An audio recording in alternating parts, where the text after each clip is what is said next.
So quick from the front cover, it says Avery Graham's plan for a better as the stories collide. I'm totally making up what this book is about. And I just need to read a little of the blurb to you guys. This is how I prep for a low buy. I buy a bunch of books.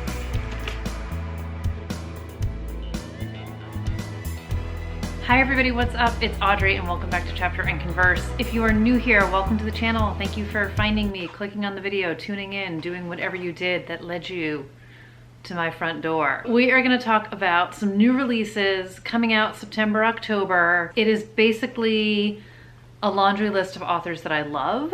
So for some of these books, I haven't even read the description of them, so we're going to do that together. Bear with me. But these are like my auto-buy authors, the people I gravitate to. I talked about in one of my 4 summer recap video extravaganza things. If you had the patience to sit through them, you are amazing. Thank you. But I talked about in that video how I am on a decluttering journey. It hasn't started yet here. That's why all this looks the same, but it will happen. I am low-key low buying when it comes to books. I think we're gonna see what happens. So I still need to show you guys all the books I bought this summer, but today we're gonna talk about books that are coming out, have come out. Some of them I already have. I want to read all of them, and let's just dive in. So this is going to be in no particular release order, but I'm going to try and keep it September, October. But first book is Ruth Ware's One by One. And you guys know I love her. This is a And Then There Were None, Agatha Christie-ish mystery. It is a group of work colleagues who are on a work trip in the Swiss Alps. I want to say French Alps. My bad. I don't know what kind of work trip, but I am certainly working for the wrong company. But basically people just start to die. So I haven't read the inside cover of this. I'm going to go in blind. I have read all of her books. I love her. I would say with the exception of The Woman in Cabin 10's ending, which I didn't love, I love everything that she does. Huge fan. And I'm just excited to dive into this. I love And Then There Were None. I love the trope. I love all of it. This is going to happen soon. The next book I have is Alyssa Cole's When No One Is Watching. And this was pitched as Rear Window meets Get Out. And I just watched Get Out this summer. I'm not like great with the horror movies. And I kind of have like fine line between the horror movies, but I wound up watching it as part of a Riley Sager, Abby from Crime by the Book movie nights that they did. And I loved it. And I like rented it. So I had it for 48 hours and I wound up watching it twice and totally loved it. So I'm even like more jazzed about this. But that's kind of all I know about it. So I listened to a podcast with Alyssa Cole and she did not give anything away, which is good because nobody wants that. So the little snippet on the back has, it is a gripping thriller in which the gentrification of a Brooklyn neighborhood takes on a sinister new meaning. But we have Sydney Green. She is Brooklyn born and raised, and it says her beloved neighborhood seems to change every time she blinks. So there is a guy named Theo who shows up, and it says, when does coincidence become conspiracy? Where do people go when gentrification pushes them out? Can Sydney and Theo trust each other or themselves long enough to find out before they too disappear? So it sounds like it says the neighbors might not have moved to the suburbs after all. So I don't know what's going on. I don't even want to know. There's your Get Out vibe to it. So I'm excited to read this one. I'm hearing wonderful, wonderful, wonderful things about this book. So the next book I have is one of the ones that I'm questioning Goodreads about, and it's His and Hers by Alice Feeney. So this book came out in the UK originally, and this is the UK cover, and I've already read this book. And the US publishing date kept getting pushed, so I don't honestly even know if it's come out here yet, but hopefully it has. And if it hasn't, I would definitely put it on your list because this was so like compulsive, flippable, needed to know what was going to happen, loved it kind of a book. And Alice Feeney wrote Sometimes I Lie, which I loved. And I'll admit I didn't read her second book because I was watching, this is a while ago, I think it came out last year, Kayla from Books and Lala was reviewing it, and she was like, it was so preposterous, and I'm gonna spoil it for you, and if you don't want to hear the spoiler, skip ahead. And I listened to the spoiler, and I'm kind of glad I didn't read it, but this book was really, really fun. So this is Dual Perspectives of His and Hers, and I don't know if you can read it from where you're sitting, but it says, if there are two sides to every story, someone is always lying. So this takes place in London and in the outskirts of London, and basically a dead body of a woman is found in the woods in the town outside of London. And we have his perspective, which is the police detective looking into the murder, and then her perspective of a woman who is a TV journalist reporter from London who comes down to cover the case. And there's many hitches and twists, but one, which is on the back cover, so this is not a shock at all, is our journalist is from the town where the woman was murdered. So she's got to come back to town and confront some of her old baggage, which she doesn't want to do. And if you guys follow me, you know that is one of my most favorite tropes, is our main character having to go back to the town that they clawed their way out of. So it is alternating chapters. I loved it. I loved both characters. They're like short, quick, flippy kind of chapters. Wanted to know what was going to happen next. And the pace is fast and the story is great. And there's just, I don't want to say anything else. There's so many things, so many tropes that I love in a book are in this book. But I loved it. Highly, hugely recommend it. And then the last book that is already out that I already have is The Inheritance Game by Jennifer Lynn Barnes. And again, if you guys follow me, you know I read the first book in her The Natural series, and then I devoured 2 of the audiobooks from her debutante series, and I just love her writing, just love all of it. And those were, I talked about it in my first summer recap thing, and that was like very Gossip Girl meets One Tree Hill meets Veronica Mars meets all the things that I love in a teen TV soapy drama. So in this one, and this is a standalone, I don't even know if it's going to be a new series, but this is independent of her other books. But it says, she came from nothing, they have everything, let the games begin. So from the front cover, it says, Avery Grams has a plan for a better future. Survive high school, win a scholarship, and get out. But her luck changes in an instant when billionaire Tobias Hawthorne dies and leaves her virtually his entire fortune. The only catch, Avery must move into a sprawling mansion full of secret passages, riddles, and codes. Unfortunately for Avery, Hawthorne House is also occupied by the family that Tobias Hawthorne just disinherited. This includes the 4 Hawthorne grandsons, dangerous, magnetic boys who grew up with every expectation that one day they would inherit billions. So I don't need to know, I don't even need to know anymore. I love her writing. I love her style. I'm very excited to dive into this one, and I couldn't resist. And I also thought it was just beautiful. The next few books have come out in September. I believe they're all out already, and I don't have them yet, but I'm excited to read them when my time comes. So the first book is And Now She's Gone by Rachel Hasselhall. And this is a thriller, mystery, cat and mouse is how it's pitched. And I want to say like all the way back in April or May, earlier in COVID, Abby from Crime by the Book and Jennifer Hillier were both raving about this book. And it says, Isabel Lincoln is gone, but is she missing? It's up to Grayson Sykes to find her, although she is reluctant to track down a woman who may not want to be found. Gray's search for Isabel becomes more complicated and dangerous with every new revelation about the woman's secrets and the truth she's hidden from her family and friends.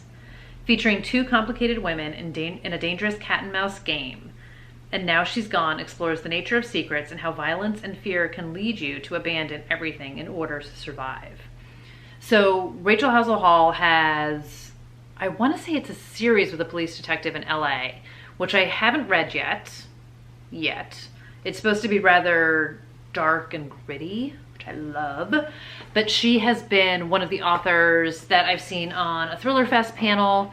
I did read her And Then There Were None-ish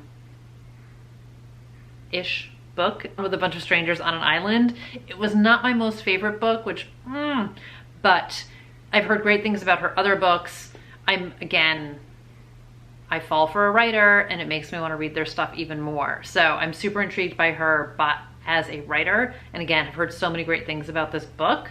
I love a cat and mouse. I don't know if it's dual timelines or if it's, or like dual perspectives, or if it's just following the two women. I'm not sure how the book itself is set up, but it sounds like it has a lot of things in it that I love. And again, it was highly recommended by people that I love. So it feels very win-win to me.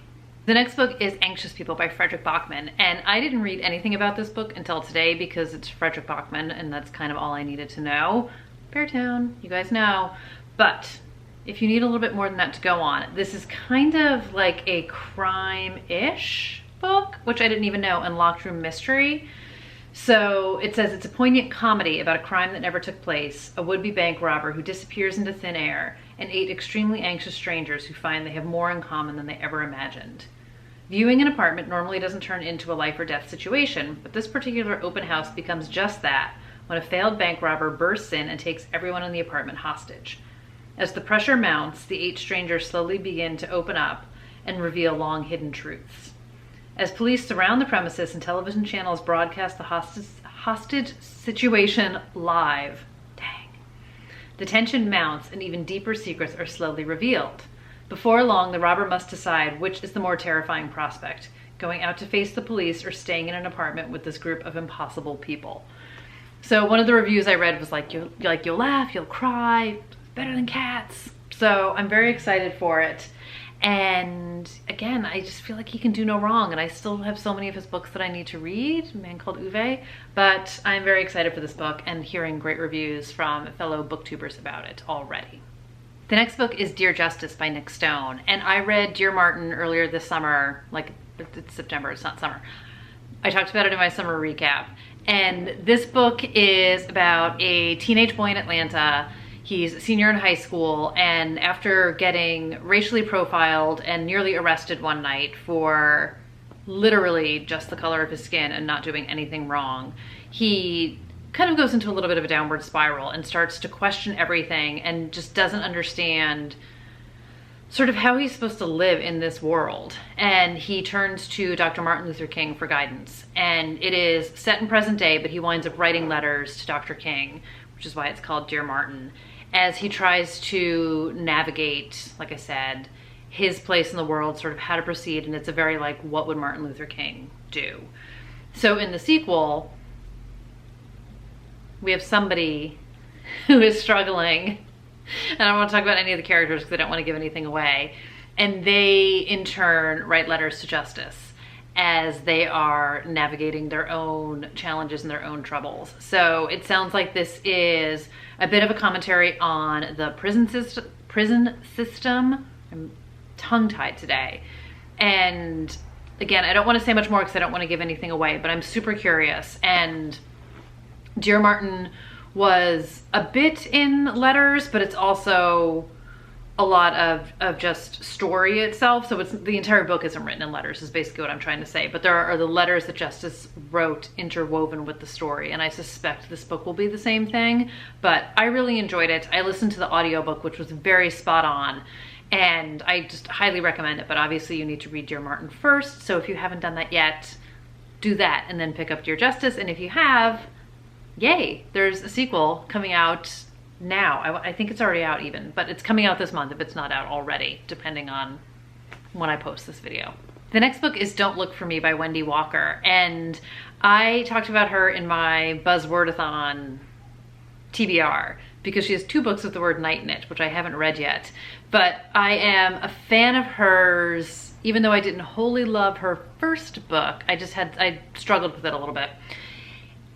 I really like her as an author, and I really like her as a creator. So I'm hearing really good things about this book, and I'm intrigued about this. Okay, I totally made up what this book is about, so this is what it's actually about. So it is, one night Molly Clark walked away from her life. She doesn't want to be found, or at least that's the story.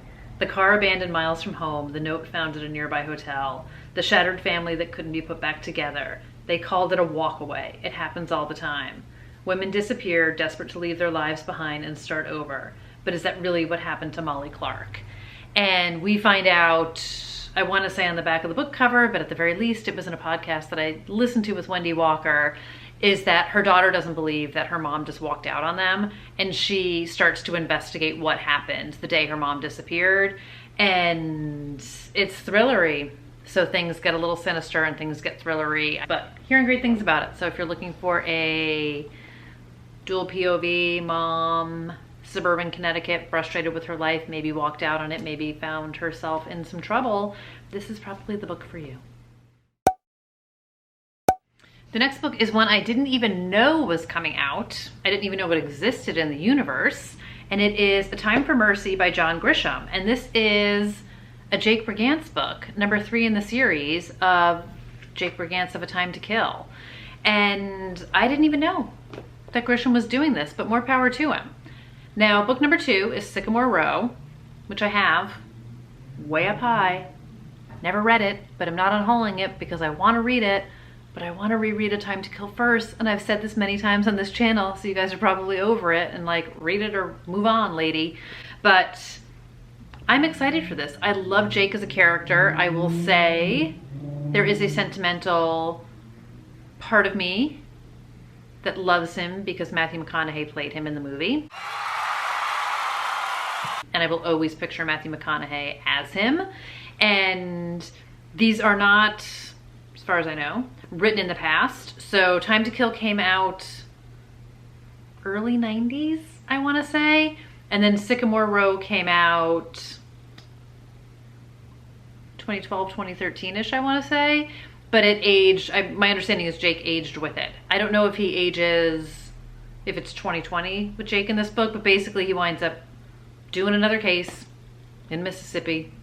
And I'm sure there's a lot of drama to it. So I'm excited to check this one out. I didn't even read what it was about, other than the fact that it's number 3 of Jake Brigance, and I haven't read Grisham in ages, other than the fact that I reread The Client last year, but you guys know what I mean. So I'm excited about this. This was a surprise to me.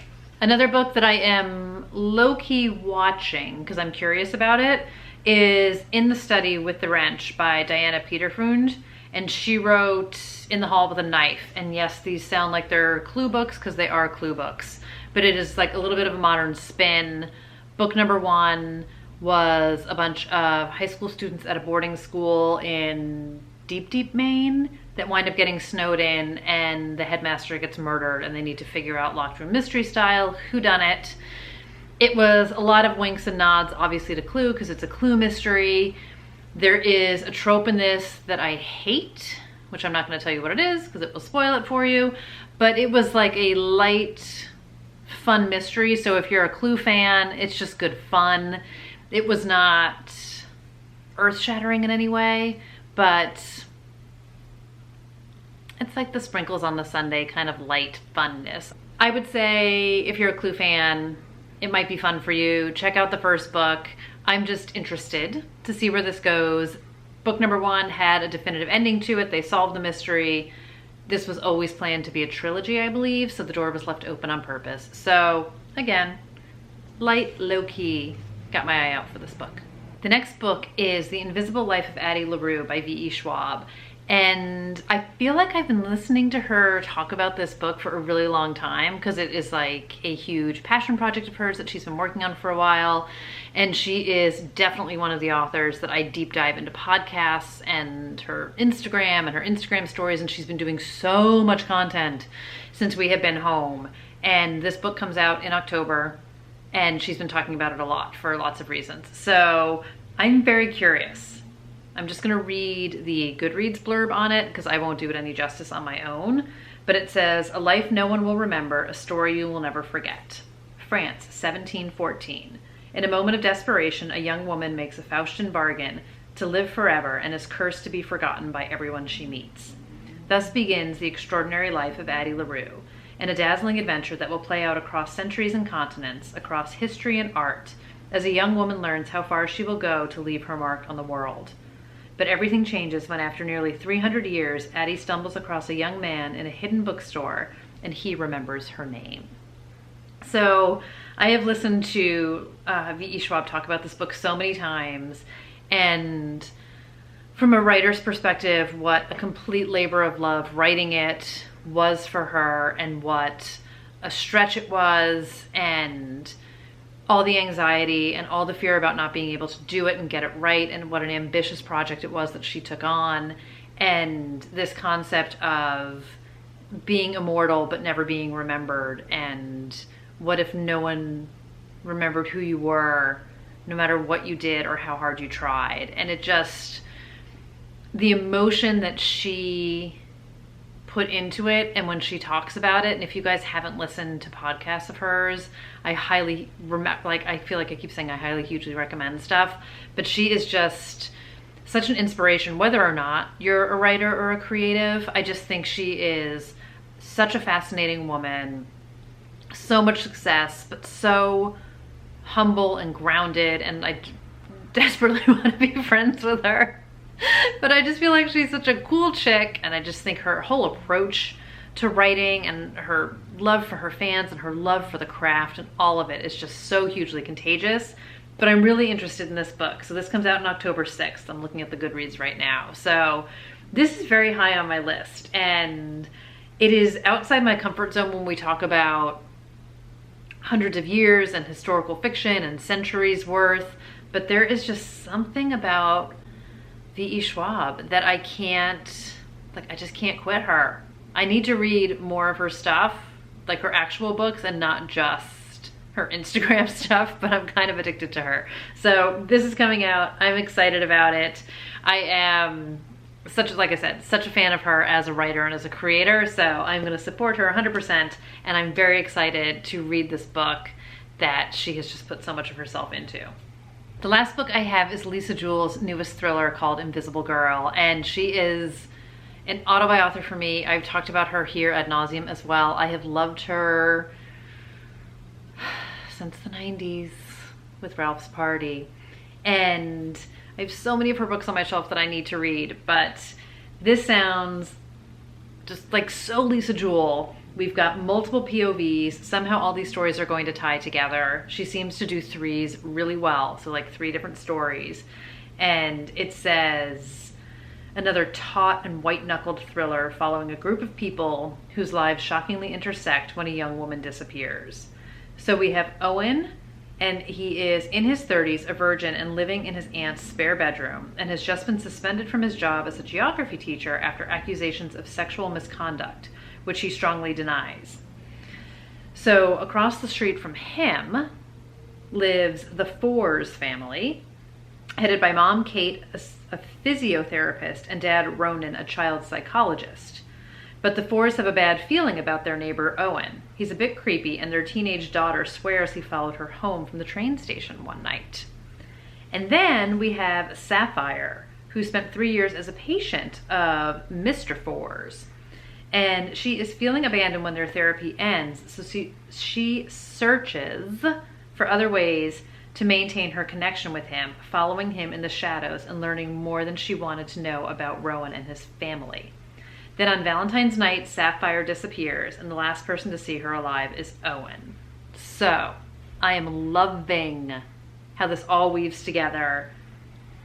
I think Lisa Jewell is just, no pun intended, just a gem of a woman and a writer. So I'm very excited for this one. This comes out early October, and it is already on my wish list.